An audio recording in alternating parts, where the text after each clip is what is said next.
Halo guys, assalamualaikum warahmatullahi wabarakatuh. Selamat pagi, jumpa lagi bersama gue di sini, Guswa Motolovers. Oke, jadi pagi ini gue mau San Mori ya, seperti biasa hari Minggu pagi kita waktunya untuk riding pagi ya. Nah, btw kali ini gue San Morinya sedikit berbeda arahnya karena ini rutenya ke arah Serang ya guys ya. Oke, tentunya sesuai dengan judul pastinya akan selalu ada pembahasan khusus di dalam video motovlog kali ini. Nah, judulnya yaitu ialah pemakaian Yamaha NMAX Old yang kurang lebihnya hampir 5 tahun gua pakai. Jadi tepat di bulan Februari nanti 2025 motor NMAX Old gua ini genap usianya 5 tahun guys. Nah, tentunya apa sih kelebihan dan kekurangan, dan tentunya suka dukanya dan keluhannya apa aja. Oke, buat teman-teman semuanya tetap simak video ini sampai habis. Jangan lupa dukung channel gue ini dengan cara like, komen, dan subscribe tentunya. Karena di channel gue ini akan selalu update berita otomotif terbaru, khususnya dalam pembahasan sepeda motor. Let's go.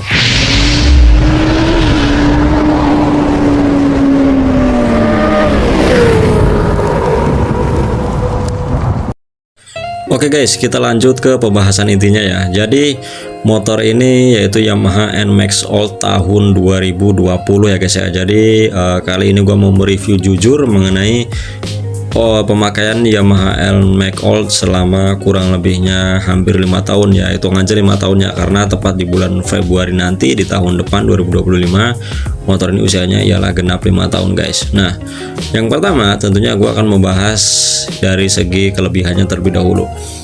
Oke, jadi sebelum lanjut ke pembahasan intinya, karena sampai sekarang ini motor NMAX Old ini sudah mempunyai dua generasi yang baru, yaitu NMAX New dan juga NMAX Turbo. Tentunya dengan desain yang baru dan teknologi yang baru juga. Nah, cuma gue masih bertahan dengan NMAX Old-nya.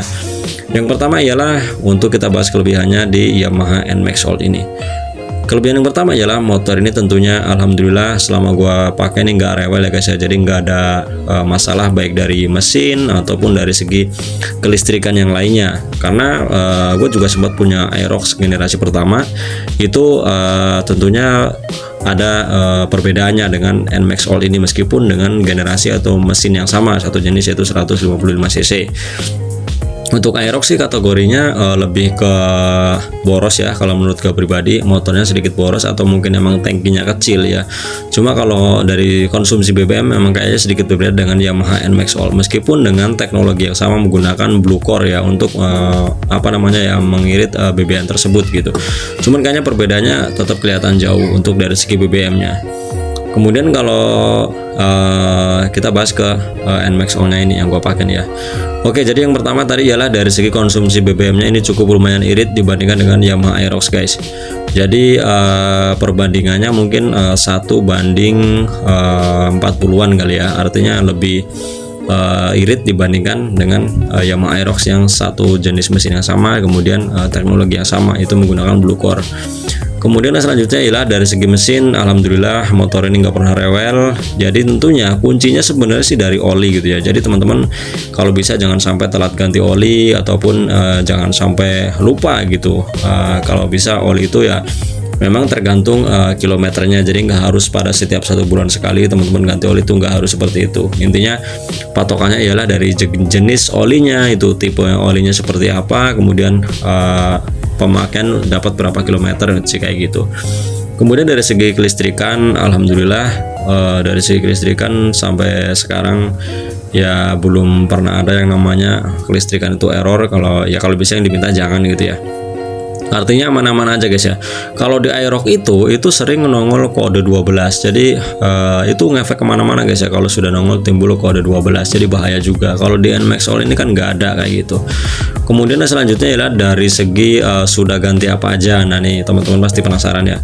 Karena motor ini sudah 36.000 km, kurun waktu 5 tahun itu termasuk lumayan awet gitu. Karena memang ya paling dipakai kerja doang ataupun sesekali ya dipakai touring kemana ataupun mudik kemana kayak gitu ya. Jadi nggak tiap hari dipakai jauh guys ya. Jadi jarak-jarak dekat aja. Hitungan 36.000 dalam waktu 5 tahun sih termasuk irit kilometer ya. Jadi artinya ya cukup lumayan awet kayak gitu. Jadi selama 36.000 km tersebut untuk penggantian partnya gue baru kali ini cuman ganti paling piringan cakram belakang, itu karena memang kondisinya sudah aus dan waktunya harus ganti. Kemudian kalau dari segi part-part yang lain belum pernah ganti. Kalau masalah kampas rem ya tentunya pasti gitu ya, itu pun dengan kondisi sesuai pemakaiannya, jadi nggak harus setiap bulan ganti kampas rem atau bagaimanapun kayak gitu. Cuman memang kategorinya nggak tahu apa, mungkin emang gua aja yang merasakan atau user NMAX Old yang lain ya. Jadi kalau NMAX Old ini kalau ke kampas rem itu sedikit boros gitu, meskipun pemakaiannya ori gitu ya, itu boros guys ya, berbeda dengan mungkin dengan pabrikan yang lain kayak gitu, atau mungkin dari Yamaha Aerox kayak gitu.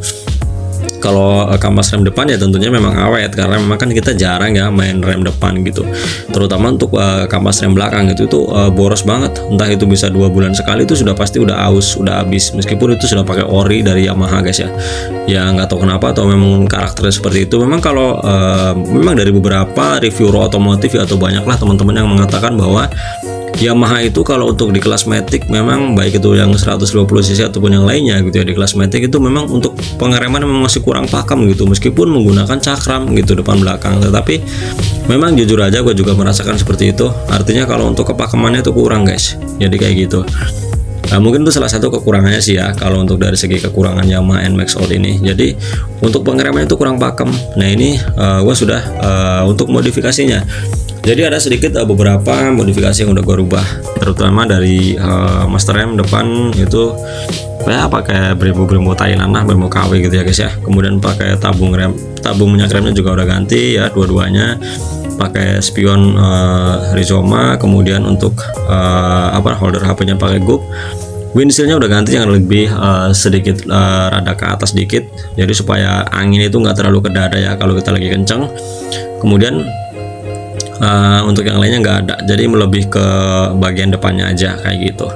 Untuk velg juga masih sama aja kayak gitu. Untuk filter menggunakan Verox sih. Nah jadi mungkin itu aja sih guys dari kelebihannya gitu. Artinya ya alhamdulillah sampai sekarang belum pernah lah kejadian yang namanya error atau bagaimanapun kayak gitu, selama kurang lebihnya 5 tahun ini ya, 5 tahun lah, hitung aja 5 tahun. Kalau kekurangannya sih mungkin ya itu tadi ya, lebih ke kampas rem aja sih yang boros kayak gitu. Kalau selebihnya sih nggak ada gitu. Kampas rem boros, oh ya satu kekurangannya kampas rem boros. Kemudian dari segi pengereman kurang pakem, itu aja mungkin. Itu review jujur dari gua mengenai Yamaha NMAX Old. Jadi kelebihannya tentunya ialah dari bensin irit, kemudian nggak pernah rewel, dan kemudian tidak pernah nongol kode-kode apapun itu. Kemudian kalau dari segi kekurangan yaitu ya lebih ke kampas rem aja yang boros. Kemudian dari segi pengereman yang kurang pakem. Nah jadi kayak gitu. Itu termasuk gue jujur ya, mereview jujur mengenai Yamaha NMAX Old ini. Ya mungkin kita melihat ke fenomena sekarang ya di Yamaha itu muncul Matic generasi terbarunya. Nah kemarin kan ada Yamaha NMAX Turbo, kemudian nongol lagi generasi terbarunya dari Aerox, yaitu Yamaha Aerox Turbo. Nah memang untuk Aerox Turbo yang sekarang memang cukup luar biasa sih pembaharuannya, baik dari desain, teknologi maupun yang lainnya. Bahkan sudah menggunakan double disc sesuai permintaan teman-teman netizen, karena banyak banget nih permintaan teman-teman di luar sana kalau bisa sama Aerox yang belakang itu ganti cakram lah, jangan pakai tromol lagi. Nah untuk yang sekarang baik tipe yang standar maupun tipe yang tertinggi untuk Turbo Ultimate dan juga Aerox yang standar ataupun Cyber City itu sudah menggunakan kampas rem menggunakan cakram belakang, artinya sudah double disc, luar biasa. Kemudian dari segi tampilannya juga sudah berubah total, mungkin ala-ala Matic Sport ya, lebih mirip ke Yamaha R1M sih, baik dari speedometernya untuk tipe yang tertinggi dan menengah. Kemudian untuk lampu belakangnya juga berubah lebih sporty banget, karena memang ini jatuhnya Sportmatic ya untuk di Yamaha. Kalau Yamaha NMAX itu kan lebih ke mungkin untuk daily ataupun untuk santai gitu, lebih ke touring aja mungkin ya, seperti itu ya. Jadi dengan satu mesin yang sama, teknologi yang sama, dan tentunya dengan genrenya yang berbeda gitu, atau cara berkendaranya yang berbeda guys. Nah kalau untuk dari segi pajak lumayan murah lah untuk Matic sekelas 150cc up ya, itu di angka 400 ribuan kayak gitu. Jadi tidak tergolong mahal lah ya, karena memang kategorinya motor 150cc up. Untuk Matic pasaran pajak 400 sih cukup lumayan murah ya. Kemudian kalau dari segi yang lainnya ya nggak ada sih ya, mungkin Itu review jujur dari gue ya mengenai Yamaha NMAX All ini yang pemakaiannya 5 tahun. Jadi buat teman-teman semuanya yang saat ini mungkin masih kepengen NMAX Old gitu ya, untuk yang barunya sepertinya sudah tidak ada, bahkan yang new pun itu sudah jarang dijumpai di dealer-dealer ataupun di showroom-showroom terdekat, karena memang pastinya sudah digantikan dengan NMAX yang generasi terbaru, yaitu NMAX Neo dan juga NMAX Turbo kayak gitu. Ya mungkin kalau teman-teman kepengen tentunya dengan beli keadaan second ya, banyak kok di online itu ya mengenai penjualan Yamaha NMAX All ini. Oke guys, mungkin itu aja informasi yang dapat gue sampaikan mengenai kelebihan dan kekurangan Yamaha NMAX All pemakaian 5 tahun. Semoga menginspirasi dan informatif lagi buat teman-teman semuanya. Sekali lagi dukung channel gue dengan cara like, comment, dan subscribe tentunya. Sampai berjumpa di video selanjutnya.